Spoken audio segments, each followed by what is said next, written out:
Olá, querido concurseiro, seja bem-vindo ao canal Doutor da Lei, que é o canal de legislação específica para concursos públicos. Eu sou o professor Silas Ventura, sou advogado e leciono neste canal sobre legislação específica para concursos.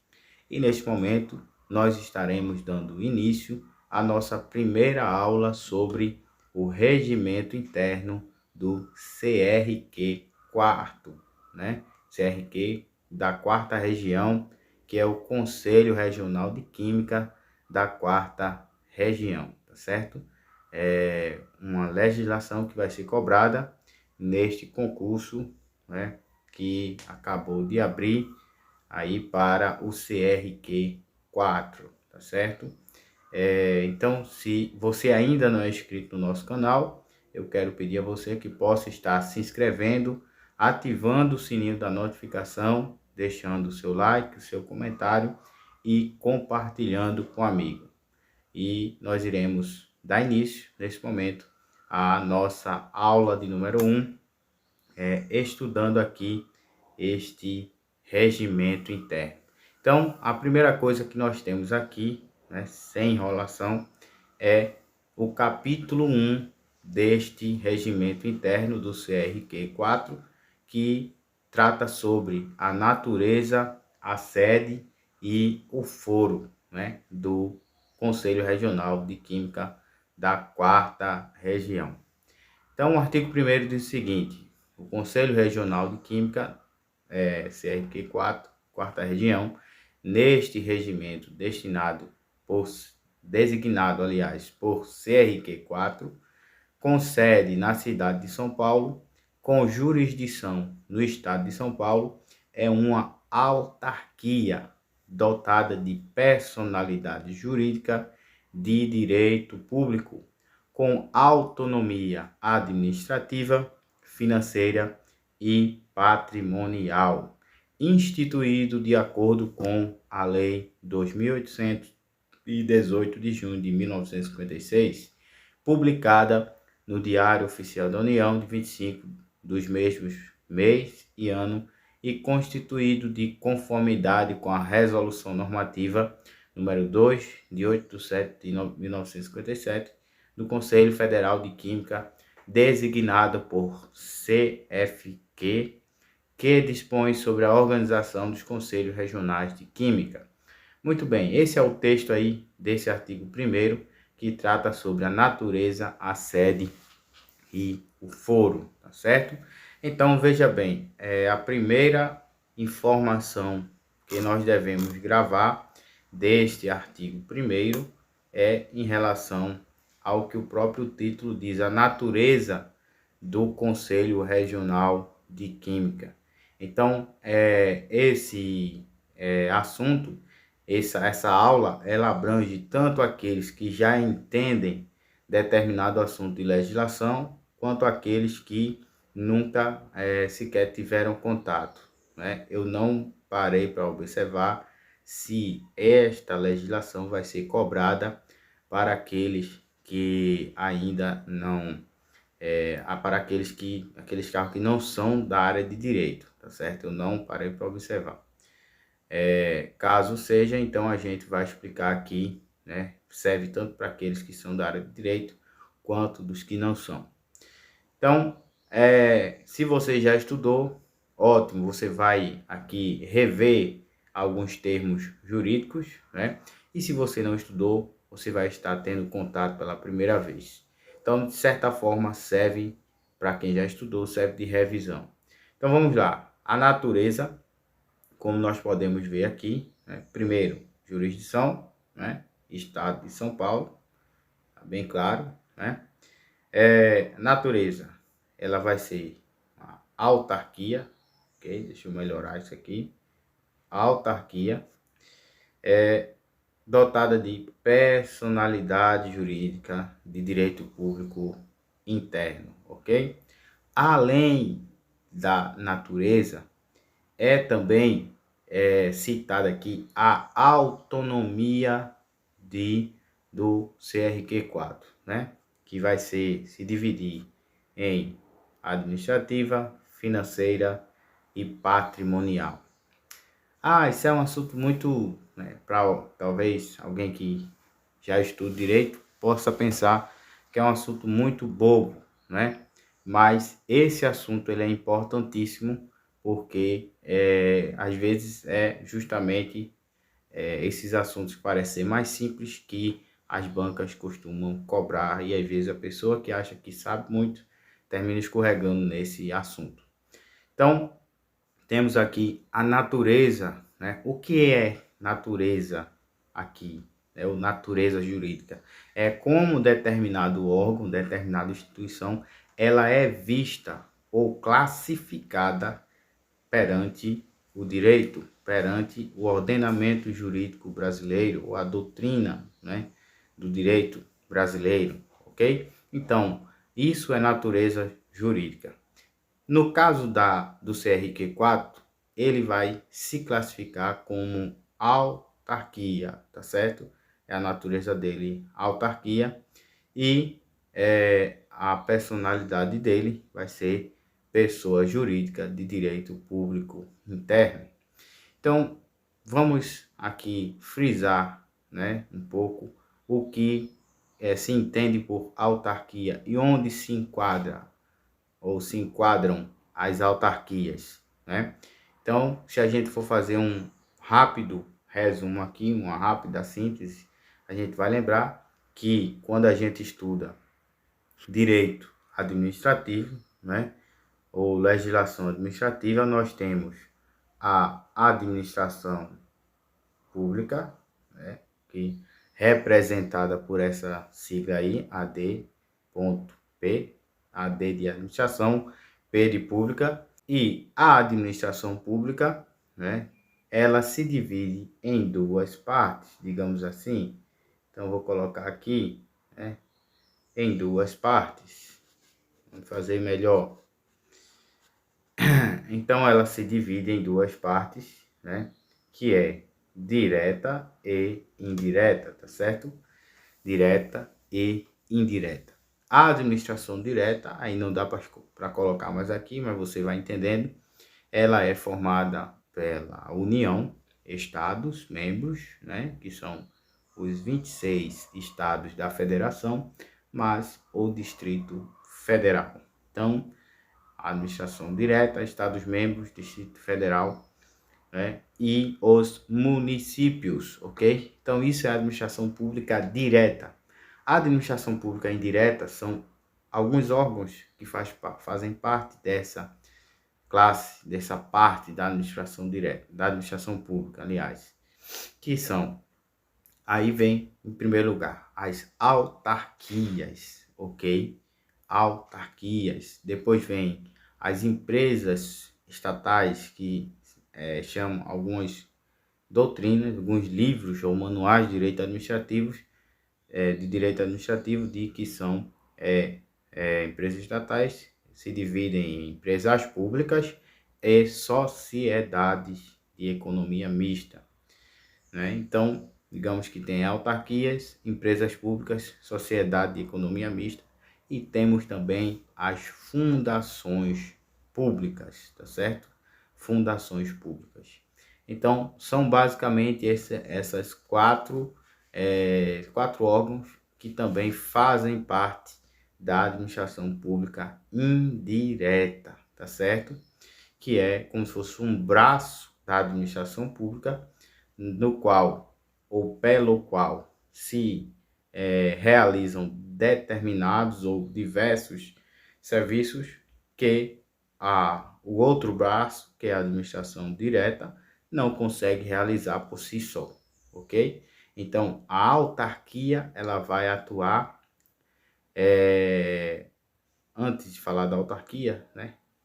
Cada ente desse da administração indireta, ele tem o seu papel, a sua função, ou o seu campo de atuação em determinado setor, em determinado serviço da administração pública. No caso das autarquias, agora sim, as autarquias, elas são conhecidas por aquelas entidades que praticam determinado serviço que tenha uma determinada especialidade, ou seja, determinado serviço que somente as autarquias podem fazer, ou somente elas fazem e outros órgãos não fazem, certo? Então, vou puxar aqui um exemplo, né, para entender melhor no caso, o exemplo do INSS, Instituto Nacional de Seguro Social, né? O INSS, ele cuida da previdência social. Veja que somente o INSS que cuida desse setor dentro da administração pública, né? Então, não existe outro órgão, outro ente que cuide desse setor de previdência social. Existem previdência privada, né, complementar, outros tipos, mas que são de outra ordem, de ordem privada. Mas, no caso da pública, somente o INSS. Então, é um exemplo de autarquia por ser um serviço específico ou especial, tá certo? No caso do CRQ4, ele trata justamente sobre a questão de ser um conselho regional que serve para fiscalizar, a gente vai ver mais na frente as funções, as competências, né? Então serve para fiscalizar determinada categoria profissional, ok? Lembrando ainda que as autarquias elas podem ser divididas em agências executivas e agências reguladoras, ok? Então, nesse caso, as agências reguladoras são aquelas que servem para regular, como o próprio nome já diz, né? Emitir normas e etc. Um exemplo também que temos é o da Anvisa. Muito bem, então nós já entendemos aqui o que é autarquia e qual lugar que ela se encaixa. Agora nós vamos ter outro detalhe aqui, é que no tocante à natureza do CRQ4, ele possui, no caso, uma personalidade jurídica de direito público, ok? Então, o que quer dizer isso, né? Direito público ou pessoa jurídica de direito público. Primeiro a gente tem que entender o que é uma pessoa jurídica, né? Que é um ente, né? Formado de personalidade, mas nesse caso diferentemente da pessoa física, né? É como se fosse uma empresa, né? Que possui essa personalidade e ela pode contrair, por ela ser considerada uma pessoa, ela pode contrair obrigações e direitos, né? Ela tem direitos e também tem deveres, né? Um sujeito de direitos e de deveres. Pode ser processado, pode ser citado, pode ser responsabilizado. Então, isso é o que dá mais ou menos a ideia de ser uma pessoa, né, para o direito, né? Só que nesse caso é uma pessoa jurídica, porque é o oposto, né? Logicamente, é uma pessoa física. Além de ser uma pessoa jurídica, ela é uma pessoa jurídica de direito público, o que significa que as normas que regem, né, direito público aí dá essa ideia de ser regido por normas de direito público, né? E direito público, ele é um ramo do direito, né, no qual as relações que existem dentro do direito, né, público são regidas por normas de caráter público.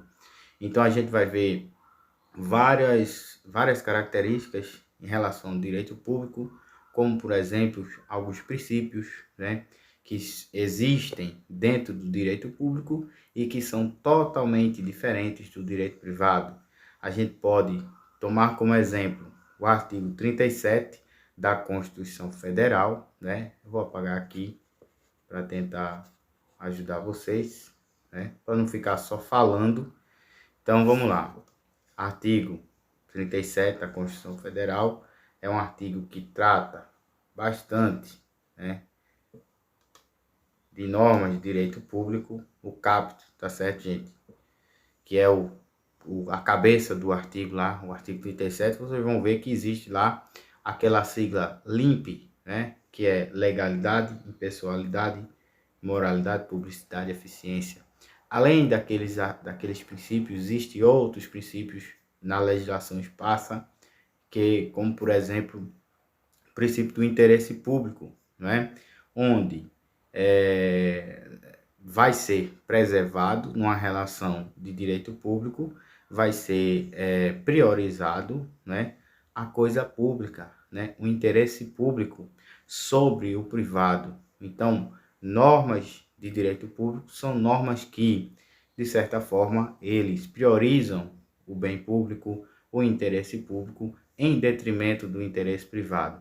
Eles dão mais vantagem, digamos assim, para a administração pública do que para um civil, né? Como eu e você, que somos considerados civis, cidadãos civis, né? Então, é mais ou menos isso o que trata a administração pública, aliás, o direito público, né? É aquele direito que rege relações públicas, onde essas relações elas são regidas por normas públicas. E essas normas públicas sempre vão dar mais prioridade às coisas públicas, ao interesse público, ao bem comum, etc, etc, em detrimento da vontade do particular. Já o direito privado é o oposto, né? Existem duas pessoas, dois entes civis, né? Duas pessoas numa relação, que são consideradas duas pessoas de direito privado, e ali vão ser regidas por normas de direito privado. As normas de direito privado, elas valorizam a vontade de ambas as partes. Então, em vez de, numa relação de direito privado, existir alguém que esteja acima, né, com a vontade acima do outro, da outra parte, as vontades no direito privado estão basicamente em pé de igualdade, porque é uma relação de direito privado, tá certo? Então, eu espero que vocês tenham entendido mais ou menos essa diferença entre direito público e direito privado.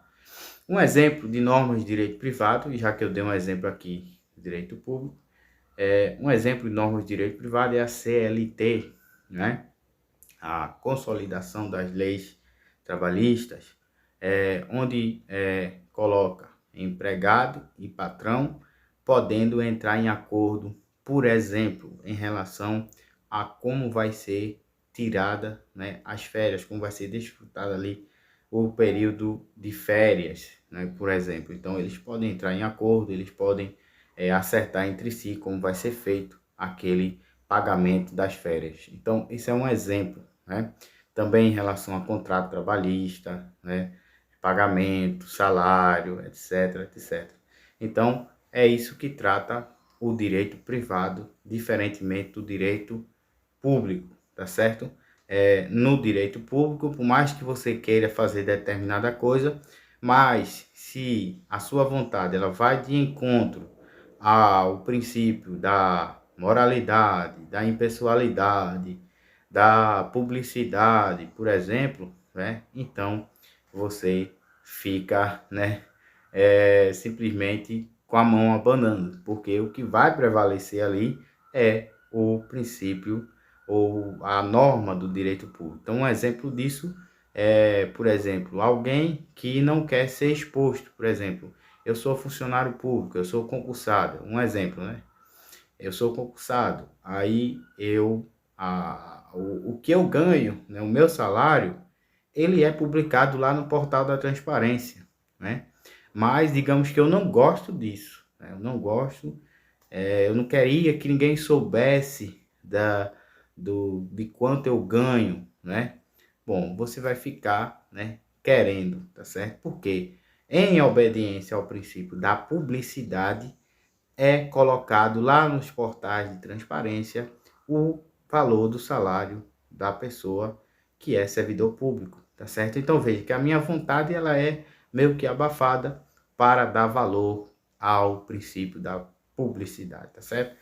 Ou da transparência. Então, se resume aqui essa questão de normas de direito público. Então, a autarquia, ela é regida ela possui personalidade jurídica de direito público e é regida por normas de direito público.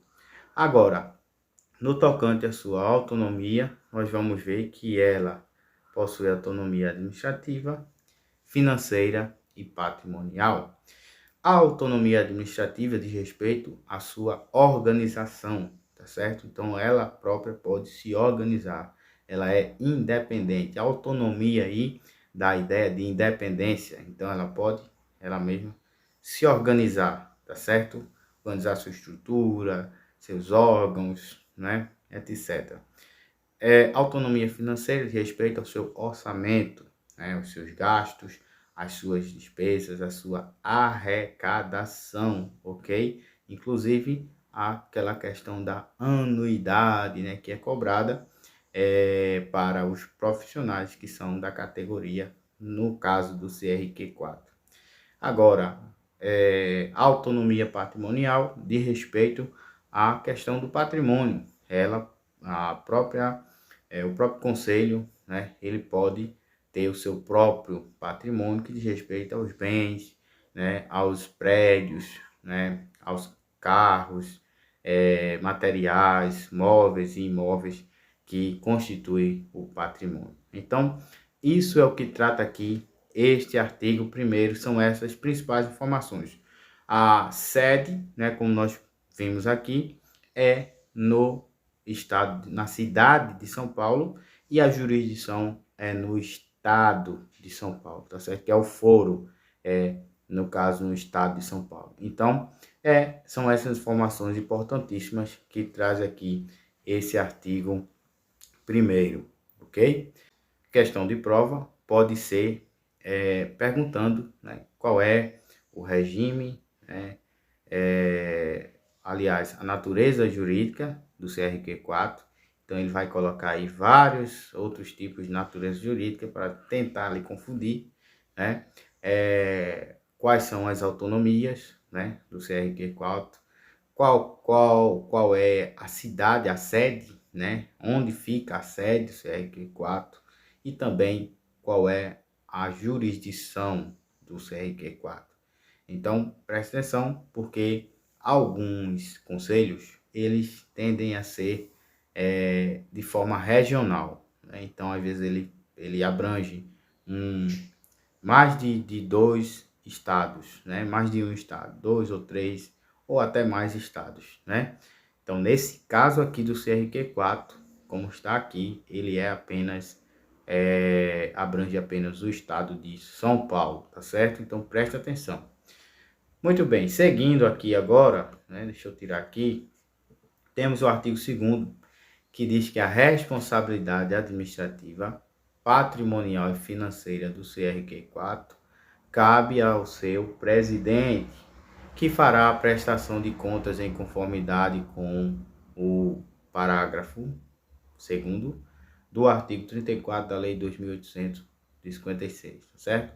Então, em caso de o CRQ4 ser responsabilizado administrativamente, o que é ser responsabilizado administrativamente? É basicamente o oposto do judicial, tá certo? Então, é quando ocorre um processo, né, uma abertura de inquérito administrativo, processo, e depois é dado uma decisão final, onde vai ser demonstrado ali que aquele órgão ou aquele profissional, ele deve ser responsabilizado por determinado ato ilícito, ok? No caso judicial, a mesma coisa, só que isso vai ocorrer na justiça, né? Como aqui é uma autarquia, acredito que seria na Justiça Federal. Agora, no caso de ser responsabilizado o CRQ4 administrativamente, digamos que o CRQ4 ele cometa um erro, né, por, sei lá, violar determinada determinado profissional da categoria, né?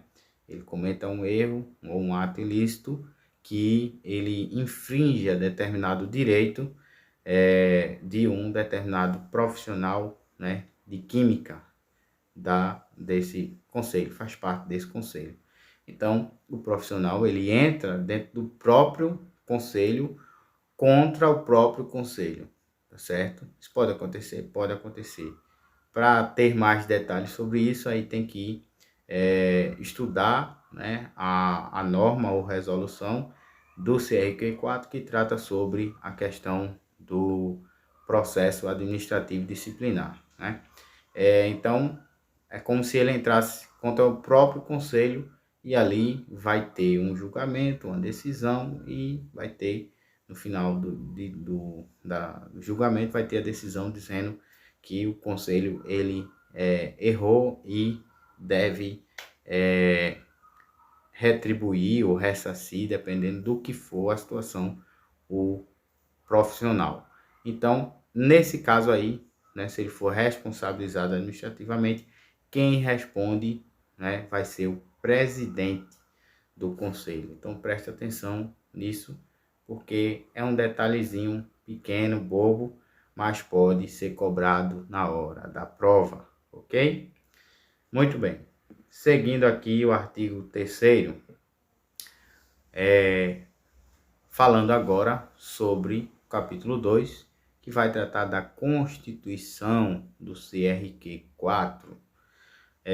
O artigo 3º diz o seguinte: o CRQ4 ele é constituído por brasileiros natos ou naturalizados, registrados e em situação regular no referido conselho, e conforme o artigo 1º da RN 142 do CFQ, tem a seguinte composição. Pronto, aí, primeiro a gente tem que saber que um dos requisitos para formar a composição do CRQ4 é ser nato ou naturalizado, né? Brasileiro nato ou naturalizado, e também registrado no conselho. Aí vem agora a composição. Deixa eu dar uma olhada aqui. Então, temos três letrinhas aqui falando da composição. Então, em primeiro lugar, ele vai ser composto por um presidente, tá certo? Eleito. Então, grava essas informações. Um presidente eleito por maioria simples